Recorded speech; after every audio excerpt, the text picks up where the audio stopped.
the recording as well, Yes, please? I have already done. I have already done.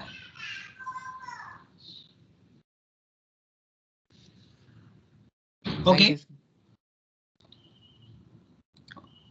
Okay. So what has been given in this problem is there is a 100 pipe which will be used for carrying the steam at 160 degrees Celsius. It is planned to lag it with 100 preformed insulation. The outside air film coefficient of the lagged pipe is estimated to be 5 watt per meter square degree Celsius, and that for the bare pipe is at 160 degrees Celsius would be 20 watt per meter square degree Celsius. The thermal conductivity of the insulation is a function of temperature, where K is given as 0.9 plus 3 into 10 raised to the power minus 4 T, and that is given in watt per meter degree Celsius. Temperature is in degree Celsius in this equation, and the ambient temperature is 30 degrees Celsius. If the estimated insulation cost is 15,000 rupees per meter cube, including the installation and the other expenses, and the steam cost is 750 rupees per ton. Calculate the payback period assuming a rate of interest of 0.18 rupees per year. Latent heat of steam is 1825 kilojoule per kg. Okay. So what is been given here is there is a 100 pipe is there, isn't it? And it is going to carry a steam at 160 degrees Celsius.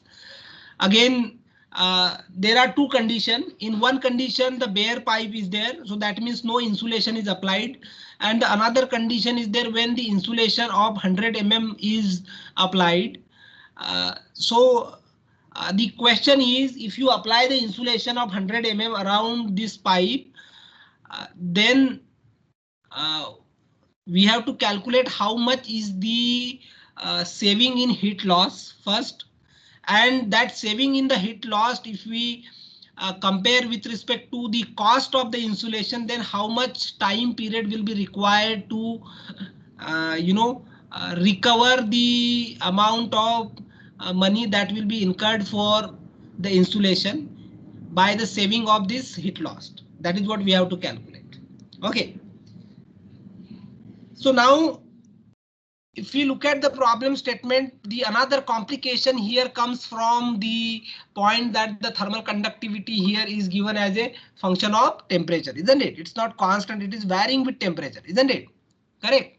So clearly our life is going to become more difficult, but let us check whether this particular relationship is actually required or not, isn't it? So let us start with looking at whether we have to solve the problem with thermal conductivity as a function of temperature or not, isn't it? So what is the temperature variation here? If you look at the temperature variation is the maximum temperature is 160 degrees Celsius, which is the temperature of the steam, isn't it? And the lowest temperature here is 30 degrees Celsius, which is nothing but the ambient temperature. So let us look at the value of thermal conductivity at these two temperatures, because that will give us the idea whether we need to incorporate this temperature functionality of the thermal conductivity or we need to use a constant value. Okay. So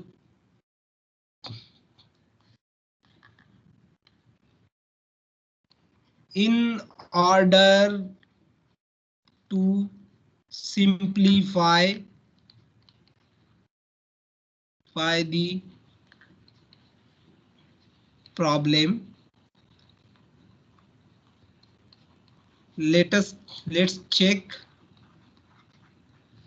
the value of thermal conductivity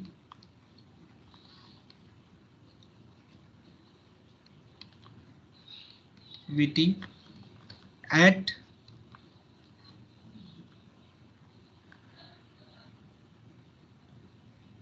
160 degrees Celsius and 30 degrees Celsius, isn't it? maximum range. That is the maximum. That is the maximum range, isn't it? Correct. So at 160 degrees Celsius, what we are going to get is K is given as 0.9 plus 3 into 10 raised to the power minus 4 into 160, because temperature here is in degrees Celsius, so we can put it 160.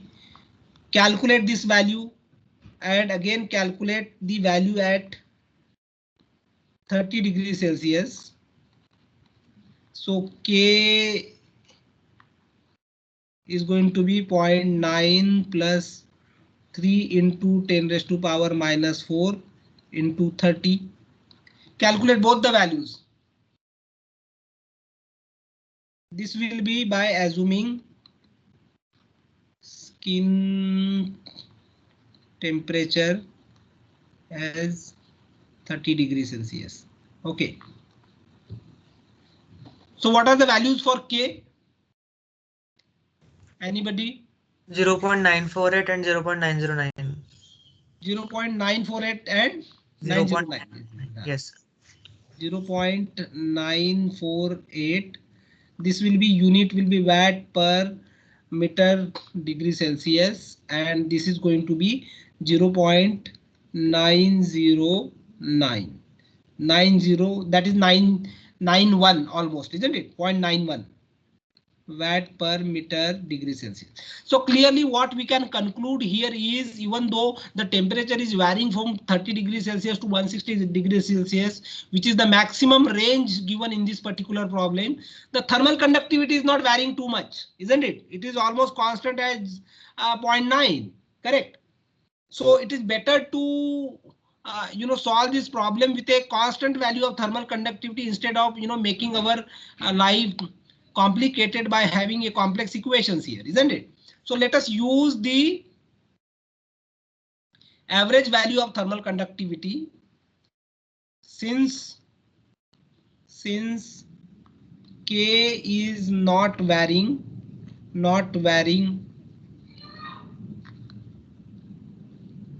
too much, use the average value of K for subsequent calculations.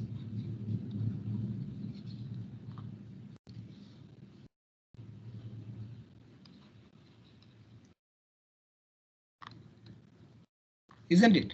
So here what we are going to get is K value will be 0.948 plus 0.909 divided by 2. So what is the value?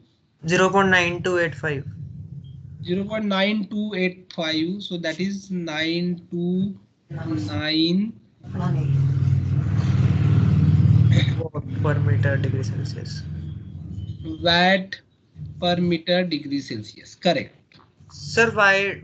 How do we think that we have to take the average value? Like, why couldn't we proceed the way it is given in the question, taking the expression for You K? can take it, there is no problem, but then you will have to derive all the equations in which the thermal conductivity is also varying, isn't it? Correct. That you can do it. You can do it. There is no problem in doing that. The problem is our mathematics is going to get complex, and there is no point in doing that, because why? Even though you do that, ultimately you are going to get nearly the same answer, because thermal conductivity is not varying too much, isn't it? Is it Okay, all sir, right? but if in exam, like if we get the So thermal even if in the examination something is given, you calculate the variation first and see whether that variation is making is it too much, or is it reasonable to ignore.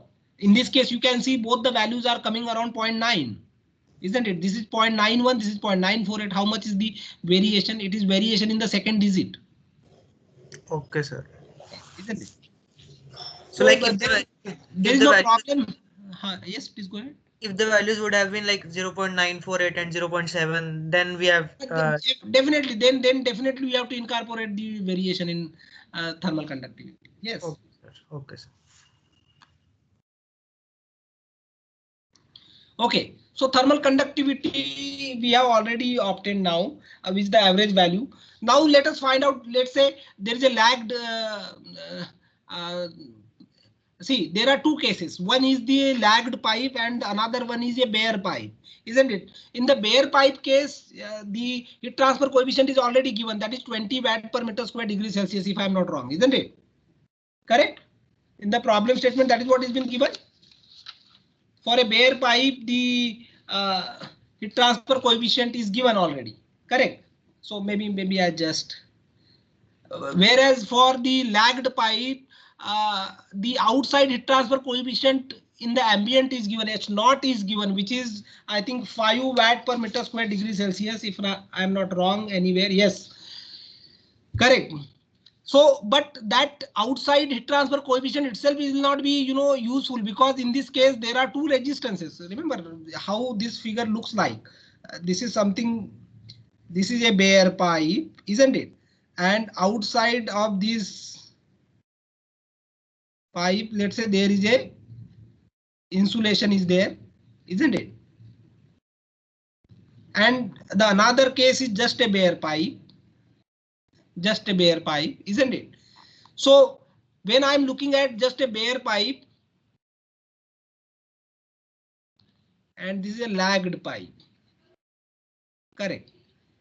So in this case, this H which is given, for a bare pipe, let's say HB, this itself will be used in a Newton's law of cooling, because the resistance of this metal wall can be neglected. But in this case, in the lagged pipe case, see here H naught is given, but there will be a thermal conductivity here inside here, isn't it? Inside this insulation. So that is also going to contribute in the reduction in the heat loss.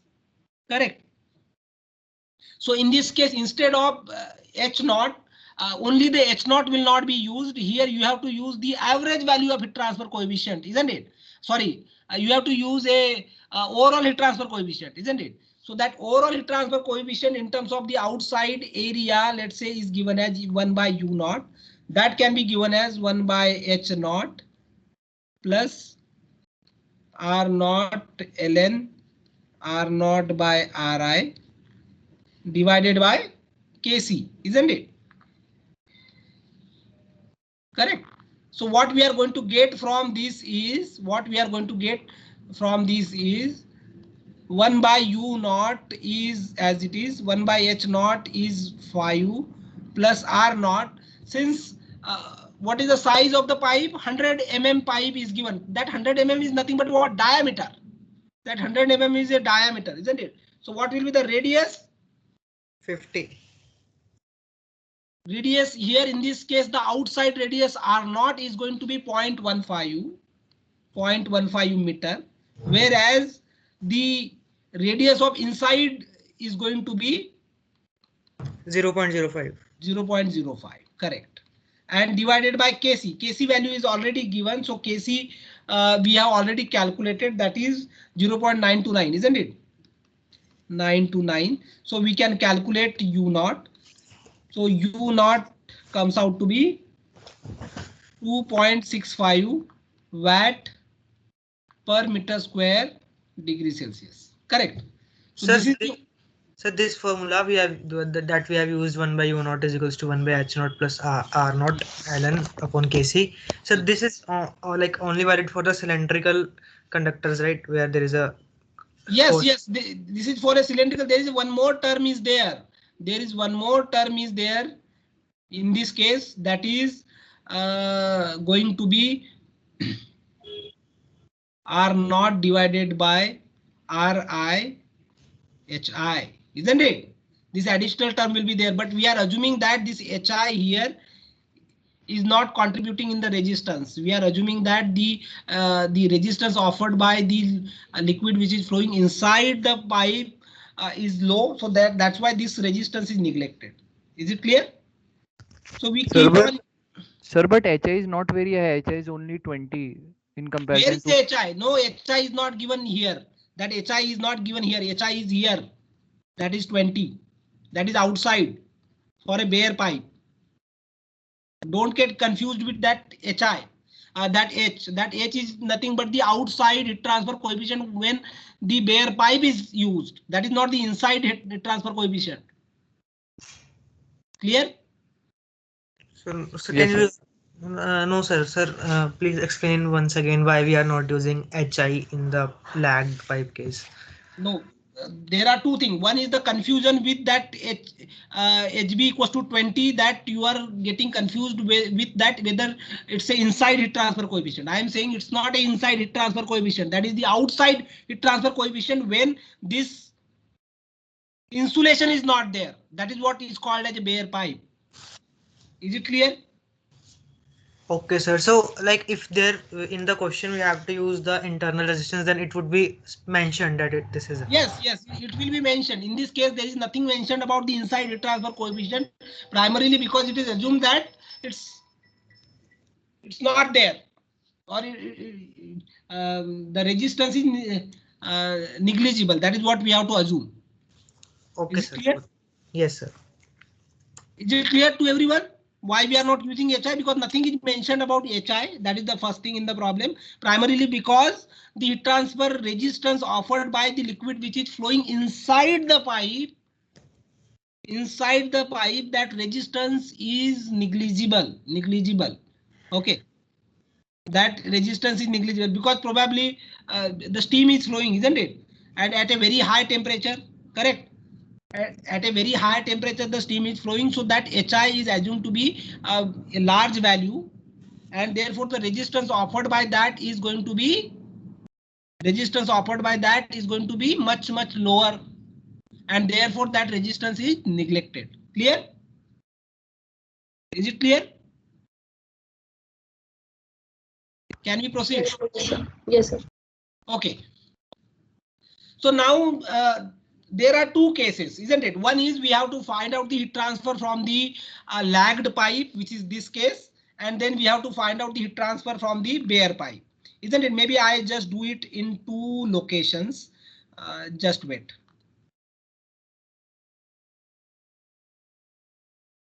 Okay.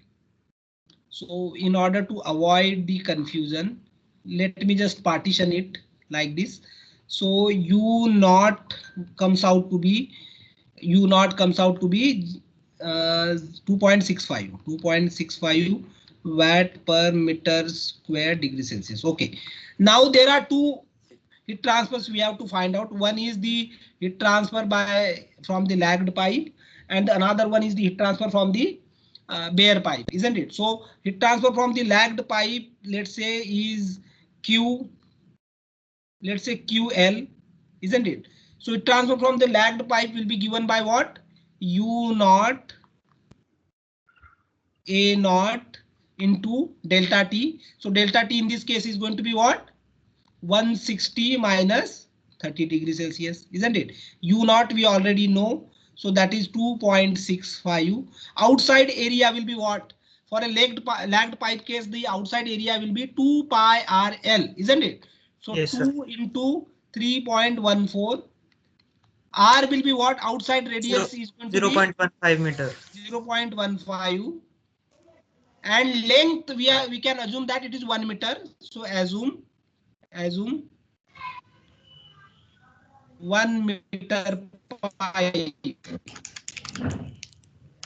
Okay, 160 minus 30.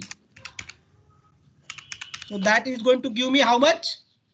324.5. 84.68. Okay. Similarly, now we can go back to a bare pipe, isn't it? So for a bare pipe case, Q bare, let's say, okay, QB. So that will be given by what? HB into AB into 160 minus 30, isn't it? So HB we already know, that is 20. Outside area of the bare pipe is going to be what? Again 2 pi r R l, inside edge. but in that case we have to use the radius of bare Inside. pipe, isn't it? Yes, sir. So that becomes 2 into 3.14 into radius in this case is going to be 0.05 into length is just 1 into 160 minus 30. So this comes out to be 942.47. this comes out to be 9.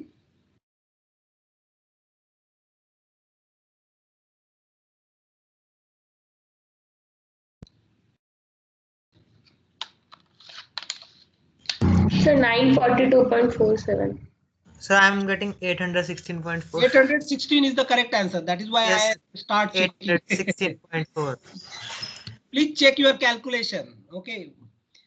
So this should be 816.8. 16.4. Something this 4 or 8, that is okay. But 816 is the correct answer. This much Yes, sir, yes. we are expecting. Okay. Now we have individually calculated the heat loss that is going to take place when I am having a bare pipe or when I am having a lagged pipe, isn't it? So saving will be what? The difference between these, isn't it? Difference between these is going to be my saving, isn't it? So saving in heat loss will be what? 320. That will be basically QB minus QL, isn't it? So that comes out to be 816.8 minus 324.7, and that comes out to be anybody? 492.1. Correct. So that comes out 492 watt. Now the next question is, see, this saving is in watt. This saving is in watt. But we wanted to convert this saving in terms of money, isn't it? So when I am having so much heat loss, isn't it? So this heat loss is going to contribute in what? Remember, in this case, steam is flowing through the pipe. So heat loss means what? The steam is going to get condensed, isn't it? The heat loss we are looking at, that means the steam is going to get condensed. So we have to find out from this heat loss the how much amount of steam is going to get condensed first, and then the cost of the steam is already given. So based on that we can find out what will be the saving in terms of rupees. So saving in terms of Excuse me, sir. yes, please go ahead. So in the question, have we taken the Q per unit length, or is it that the length of the pipe is on 1 meter? In the question, the length of the pipe is not been given, isn't it? So it is. So we are taking it per. We are assuming that the length of the pipe is 1 meter. Or even if you don't assume, that will be, you know, per meter length. Okay, sir. Okay. So now we have to find out saving in rupees per year. Okay. Per year. So that will be obtained as 492, isn't it? Then we have to remember this is in watt. So now we have to find out per year. So per year means 3600 into 24 into 300 working days, isn't it? Correct. And this much amount of the saving, this much amount of the heat loss saving first has to be converted in the form of how much amount of steam is going to condense because of this. So the latent heat of the condensation is already given, isn't it? So latent heat of the condensation of the steam is already given. That is latent heat of steam is 1825 kilojoule per kg. So that becomes 1000 into 1825, because that is given in kilojoule per kg, isn't it? Correct. Now this particular factor is going to give me what? how much amount of steam is going to get condensed because of this heat loss, isn't it? Now this we have to convert in terms of rupees. So the cost of the steam is already given. So cost of the steam is given as 750 per ton, isn't it? So that becomes 750 divided by 1000. So 750 divided by 1000, that is in per kg, isn't it? So this comes out to be, is it clear what we have done here? So what is the 300 in the numerator? 300 working days are there, isn't it?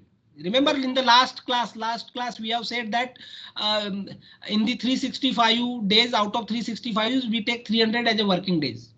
Okay. Isn't it? So this is per year, isn't it? Got it.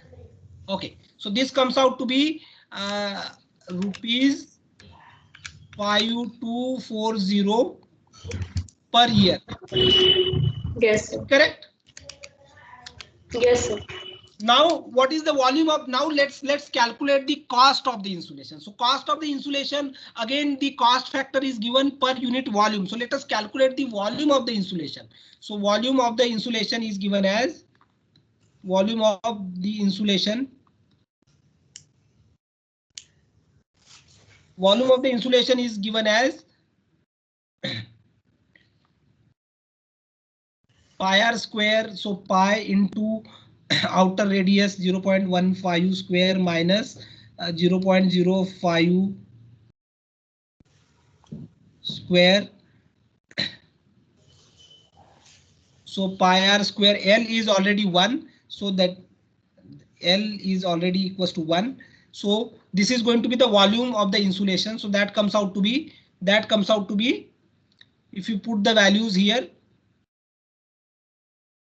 0.0628 meter cube. Just check whether this is correct. Yes, sir. So cost of insulation, cost of the insulation in this case is going to be what? Volume multiplied by cost factor, isn't it? So that is given as 0.0628 into 15,000, isn't it? Correct? So this comes out to be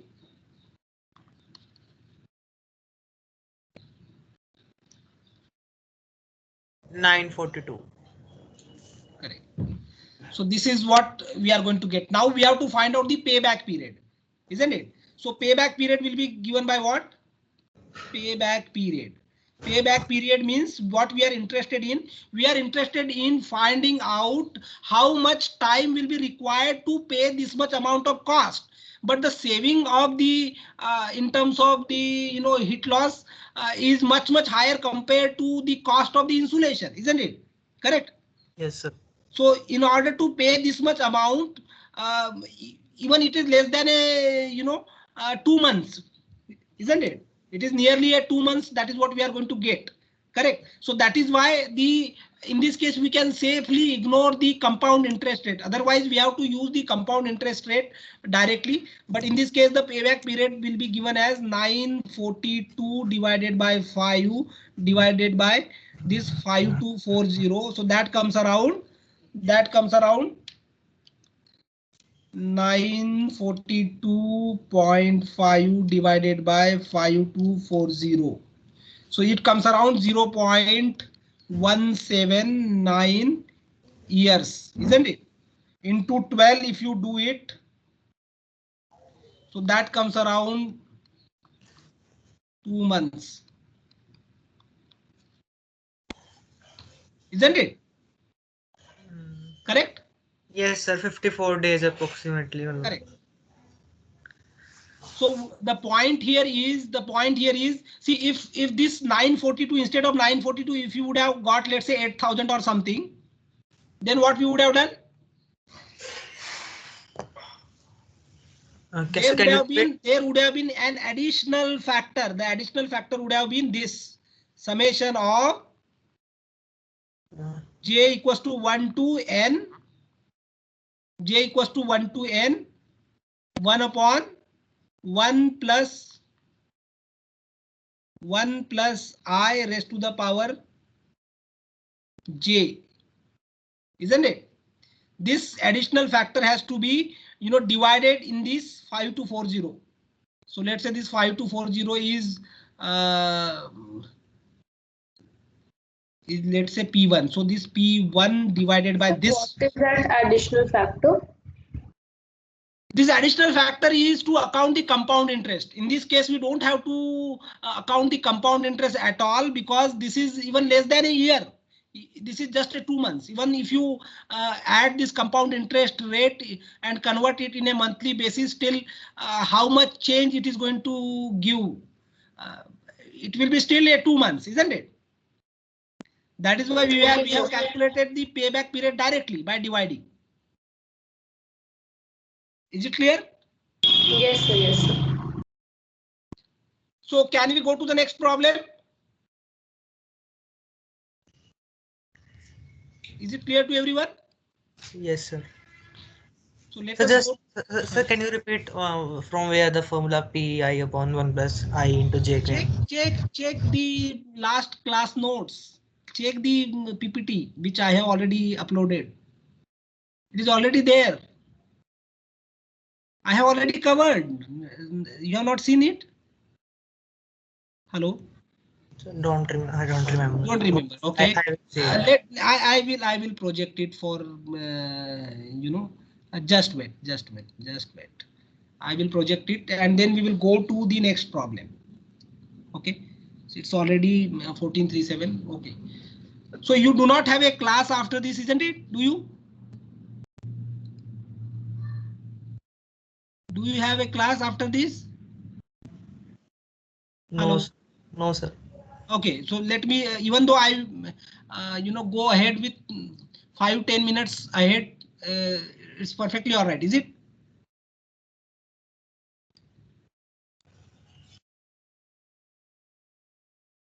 Transfer coefficient. Okay. This formula I have already given in the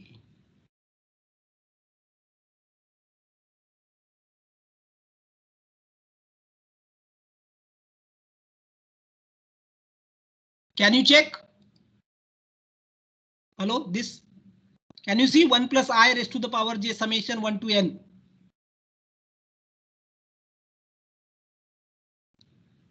Hello. Yes, sir. Yes, sir. This I have already given.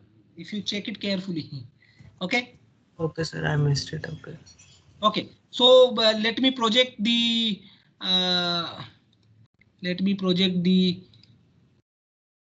whiteboard.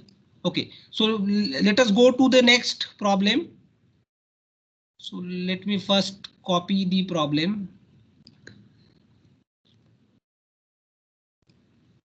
Okay, so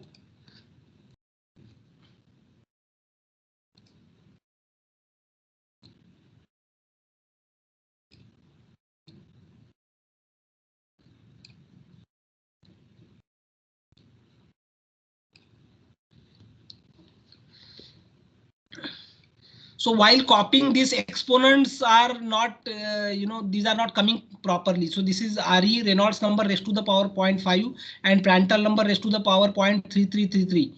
Okay, but I assume that you all are having the, actual tutorial sheet in which it is done it, it is correctly given. So it doesn't matter, isn't it? Even though some, mistakes are there in this problem statement here.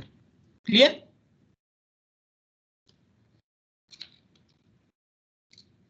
Okay. Yes, sir. So this is question number 2. So now what is been asked in this question?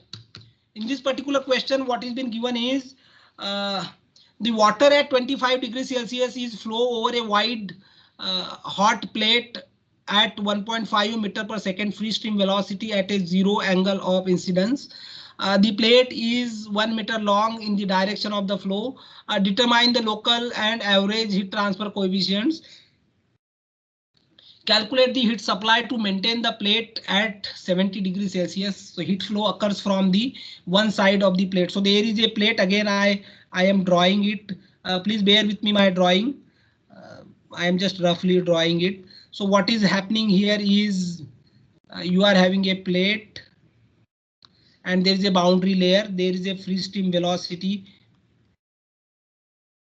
something like this. So water at 25 degrees Celsius. So T naught is 25 degrees Celsius. Ts here is given as 70 degrees Celsius. Correct. Velocity is given. So V is given as 1.5 meter per second. Meter per second is given. This length is given. This length is given 1 meter. Isn't it? So now what we have to find out is we have to find out the heat transfer coefficient. Basically we have to find out the local and the average heat transfer coefficient. And since here this plate is maintained at 70 degrees Celsius, in order to maintain, see, there is a continuous dissipation of the heat is taking place from this plate. So clearly in order to maintain this plate at a constant temperature of 70, whatever the heat is getting dissipated from this plate by the fluid which is flowing above it, the same should be the amount of heat supplied to it, isn't it? So in a way we have to find out how much heat is getting dissipated from the plate. Correct? Is it clear to everyone? Yes, sir. Okay. So now here two correlations are given. The first correlation is given as, I am just writing the correct correlation, that is Nusselt number for laminar is given as 0.332, Reynolds number raised to the power 0.5 and Prandtl number raised to the power 0.333. This is for laminar. Okay, this is for laminar. And for turbulent also given. So Nu is given as 0.0296, Reynolds number raised to the power 0.8 and Prandtl number raised to the power 0.3333. This is turbulent.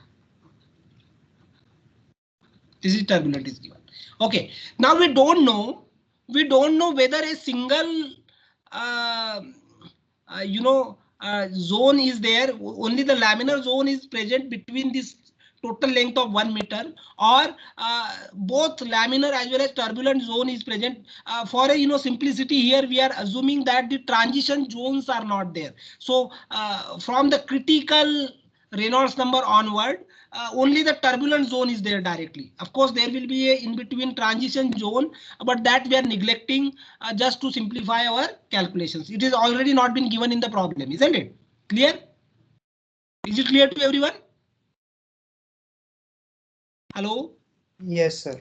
So now we have to find out within this given length of 1 meter, whether only a laminar region is present or both laminar and turbulent regions are present. Isn't it? That we have to first find out. How we will do it? We can find out just by finding out the Reynolds number. So let us find out the Reynolds number at this end when length is equals to 1 meter. So REL will be given by what? So or maybe I just write down maximum, RE max. So that will be at the end, isn't it? So that will be DUX. Sorry. That will be Reynolds number will be XV rho by mu, and X is in this case L, isn't it? Correct? Yes, sir. So clearly for this we require different properties. Now we have to find out the properties. Remember here what is happening, the outside free stream temperature is 25 degrees Celsius, whereas the temperature at the wall is 70 degrees Celsius. So there is a there is a distribution of the temperature taking place between the free stream and the surface, isn't it? So clearly I need to find out the properties of the fluid at the average temperature. Now average temperature in this case will be what? Average temperature in this case will be what? I will explain this again, just wait. Average temperature in this case is going to be 70 degrees Celsius is the plate temperature plus ambient temperature is 25. This water temperature is 25 divided by 2. So this comes out to be 47.5 degrees Celsius. Is it clear why we are taking the average temperature? Hello? Yes, sir. Because see, we cannot take the properties of the fluid at 70 degrees Celsius because as we are moving from the surface to the free stream, the properties are going to change because the temperature is changing, isn't it? And also we cannot take 25. So best way is to take these properties at average temperature. In this case, the average temperature is 70 plus 25 divided by 2, isn't it? So 47.5 degrees Celsius is the average temperature. Now we have to find out all the properties at this particular temperature. Now what is the fluid? Water. Fluid is a water, isn't it? So for water and air, all the properties are given at the back side of your book. If you look at the book, if you look at this particular book, there is a back side of this book. There are all the properties are given. So I may tell you table numbers and directly just wait. So that. So 518, page number 518, the properties of air are given, and 519, the properties of water is given. Okay. So all the properties of water and air is given. There is one more, mistake. In case of the properties of air, momentum diffusivity is given, in which 10 raised to the power minus 6 is given. So that is a mistake is there. So instead of minus 6, that is minus 5 in case of air, only in case of air. Other than that, everything is all right. Okay. So I will just write down the properties for you directly. So the properties here are at average temperature, at average temperature, at average temperature. The properties given are rho is 989 kg per meter cube. Mu is given as 5.77 into 10 raised to power minus 4 kg per ms. And Cp is given as 4180 joule per kg per degree Celsius.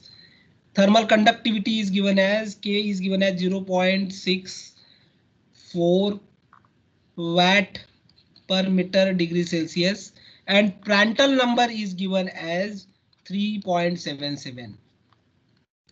So these are already given from the table. Is it clear? Table backside of the book. Okay, clear? Yes, sir. Okay. So now with these properties, now first calculate the Reynolds number, maximum Reynolds number, Re max. Maximum Reynolds number will be at x equals to L, isn't it? So that is L is just 1 meter. So 1 into V is already given. So V is given as 1.5 into 989 divided by mu. So mu is given in this case is this 5.77 into 10 raised to power minus 4. So this comes out to be 2.57 into 10 raised to power 6. Is it correct?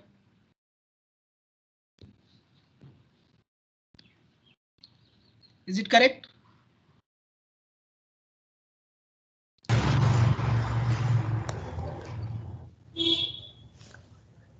So this is already greater than the critical limit of 10 raised to the power 5, isn't it? Yes, sir. It is. 5 into 10 raised to the power 5, that was the critical limit, isn't it? If you go back and see today's lecture, I have given this limit when the Reynolds number is less than 5 into 10 raised to the power 5, in that case it is laminar. Beyond it, the transition zone starts, but in this case we can assume that beyond this directly a turbulent zone is starting. There is no transition zone. Just for a simplicity, we are assuming that there is no transition zone. Directly after this critical limit, the turbulent zone is starting. Is it clear to everyone? Hello? Yes, sir, it's clear. Yes, sir. So now from this we can back calculate. Now we can back calculate what will be the critical length. What will be the critical length? Critical length from leading edge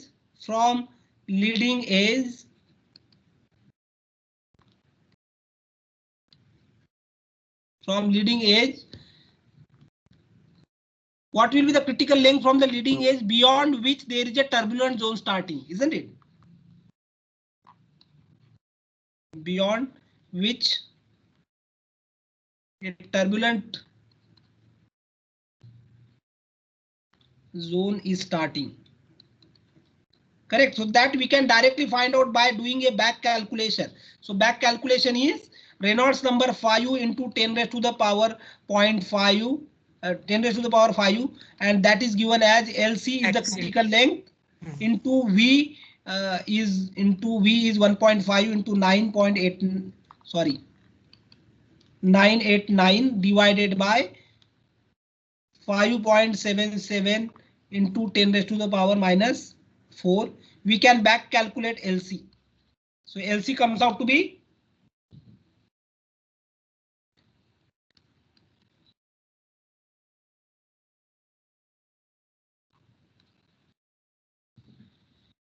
correct.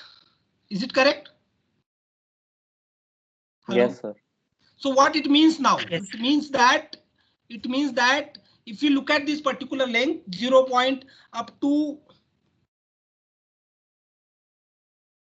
LC, let's say this is LC, and this LC is equals to 0.1945. There is a laminar zone, and after this there is a turbulent zone.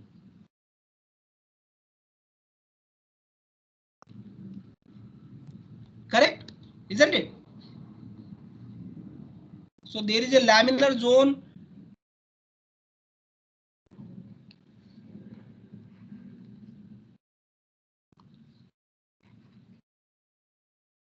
This is laminar.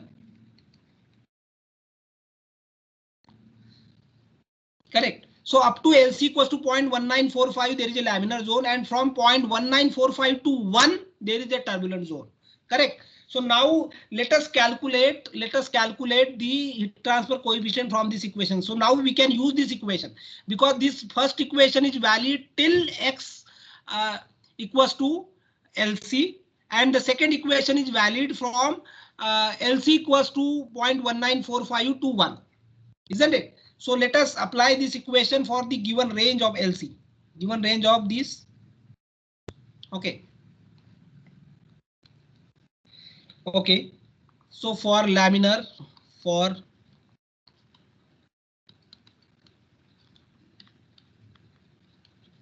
laminar boundary layer, the equation can be represented as Nusselt number is given, isn't it? So the equation given is Nusselt number is given. So that is Nusselt number is given as 0.332 RE raised to power 0.5 and Prandtl number raised to power 0.3333. Okay, so this we can write down as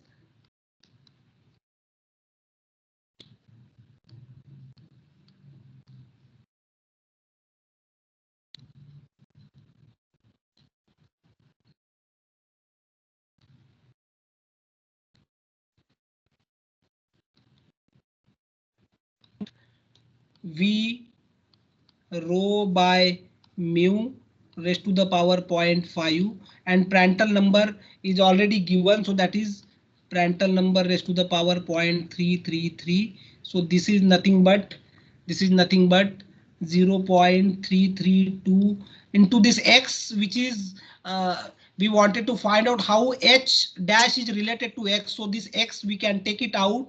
So this can be taken as x raised to the power 1 by 2, 1 by 2, and v rho is already we know. So 1.5 into 989 divided by 5.77 into 10 raised to the power minus 4, and this is raised to the power 0.5 into Prandtl number is already we have obtained. Prandtl number is 3.77 raised to the power 0.3333.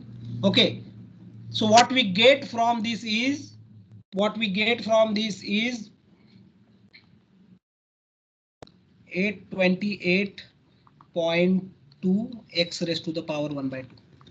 Is it correct? So what we are doing, is it clear to everyone? Hello? So what will be the left? What will be the left hand side here? Left hand side is this hx by k. So that also we can put h dash v is unknown, x is unknown, k we already know. So k is 0.64. So from this we can find out h dash is given as 530 x raised to the power minus 1 by 2.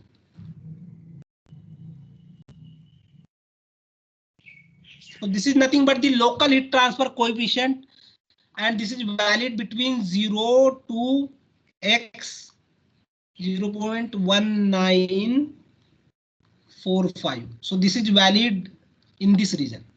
Is it clear? Yes, sir. This is the local heat transfer coefficient. This is the local heat transfer coefficient in this region. Similarly, we can find out the heat transfer coefficient, local heat transfer coefficient for the turbulent boundary condition, isn't it?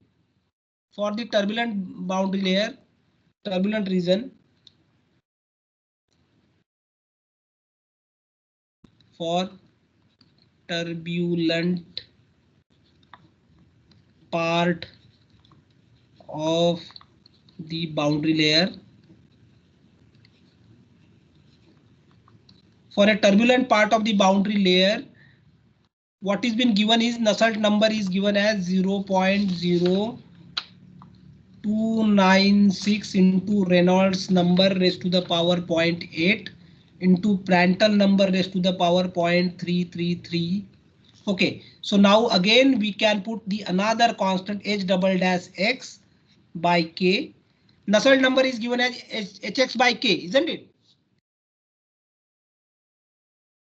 So Nusselt number is given by heat transfer coefficient into characteristic length divided by the thermal conductivity. Anyway, all these numbers we are going to look at in more detail in the next class.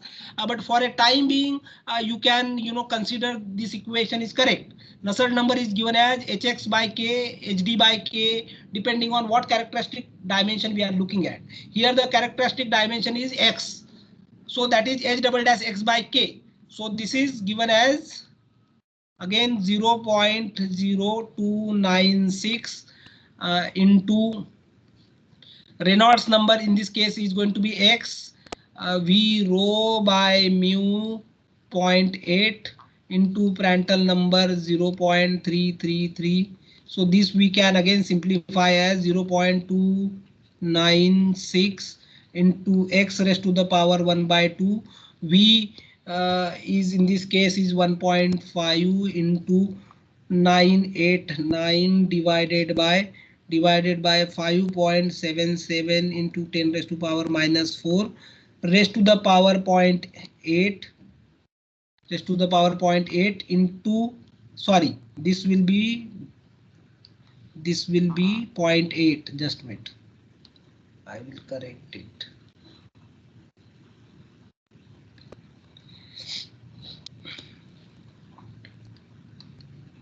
Okay, this is taken out, so this will be 0.8 and multiplied by Prandtl number, which is 3.77 raised to the power 0.333. Okay, so we can simplify this. What we get is, by simplifying this, what we get is 6184 x raised to the power 4 by 5. This is what we are expected to get. Okay, again this is given as h double dash x, and k we already know. So k, value of the k is given as value of the k is in this case is given as 0.64, isn't it? So 0.64. So from this what we get is the simplified expression for h double dash obtained as 3958 x raised to the power minus 1 by 5. And this is valid between 0.1945. This is valid between, the range is 1945. Let me just check. 1945, correct? X1. Is it correct? Yes, sir. Now both these expression h dash and h double dash, these are the local heat transfer coefficients varying along the x, isn't it? As we move from the leading edge, how my heat transfer coefficient is going to vary, that is given by these two equations. Now what is been asked in the question is we have to calculate the average h, isn't it? We have to calculate the average h. So h average is given as, in this case the h average will be given by what? Will be given by 1 by L in the bracket integral 0 to 0.1945 h dash dx plus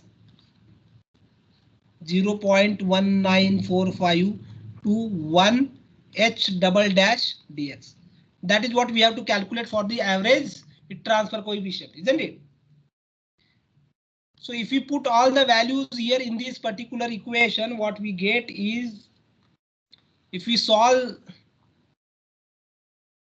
this, 1 by L is just 1 by 1 in the bracket, what we get is 0 to 0.1945, and this becomes 530 x raised to the power minus 1 by 2 dx plus 0.1945 to 1, and this becomes 3958 x raised to the power minus 1 by 5 dx. So what we get from this, further if you simplify this, I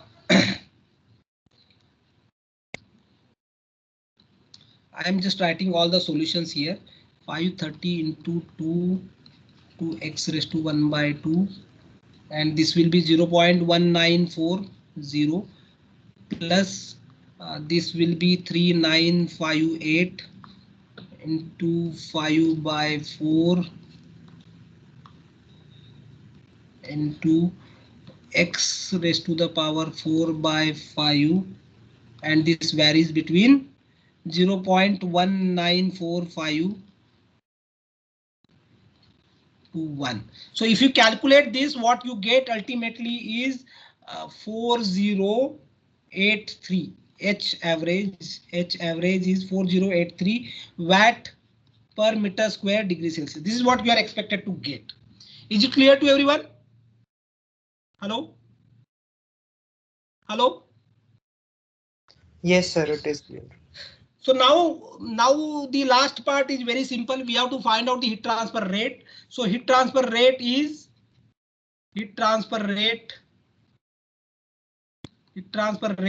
given as Q, and that is given as H average into A into Ts minus T0, isn't it? So this can be directly obtained. H average we have already obtained H0 at 3. Length of the plate is given, but the breadth of the plate is not given. So let us assume that the breadth is also 1. So that becomes 1 into 1. So into the temperature is given as the temperature is 70 minus 25. So assume, here I am writing assume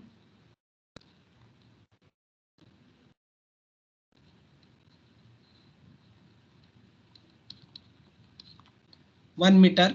So this becomes how much is the value? 183735. 183735 watt, correct?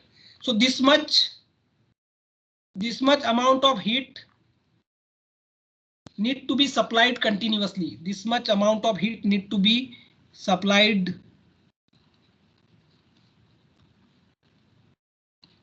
this much heat need to be supplied continuously, isn't it? Supplied to the plate in order to maintain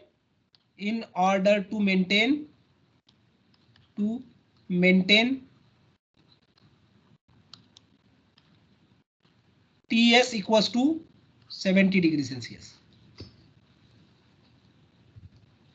Is it clear? Hello? Yes, sir, it is clear. Okay. So So we can we also stop. Yes, please go ahead. can we also say that this much amount of heat is Dissipated. Yes. dissipated. Correct. So this much amount of heat is dissipated to the liquid, and therefore, since if you don't supply this much amount of heat, what will happen eventually? The temperature of the plate is going to drop. Correct. But in the question, what has been asked, in order to maintain this temperature, that means this much amount of heat need to be supplied continuously. Correct. Is there any question? So will you repeat the statement once again? Okay. So what we are saying is this is the amount of heat that is being dissipated to the liquid from the plate, isn't it? If we don't supply heat to the plate continuously, what will happen? Let's say the plate is initially kept at 70 degrees Celsius, and then we have put it in the free stream velocity of, let's say, 5, whatever is been given in the problem. So what will happen eventually? The temperature of the plate is going to drop because the heat is getting dissipated, isn't it? Yes, sir. So in order to maintain this plate at the constant temperature of 70 degrees Celsius, clearly we need to supply the same amount of heat that is being dissipated to the liquid, isn't it? Definitely. Okay. Can we stop here? Is there any more question? Hello?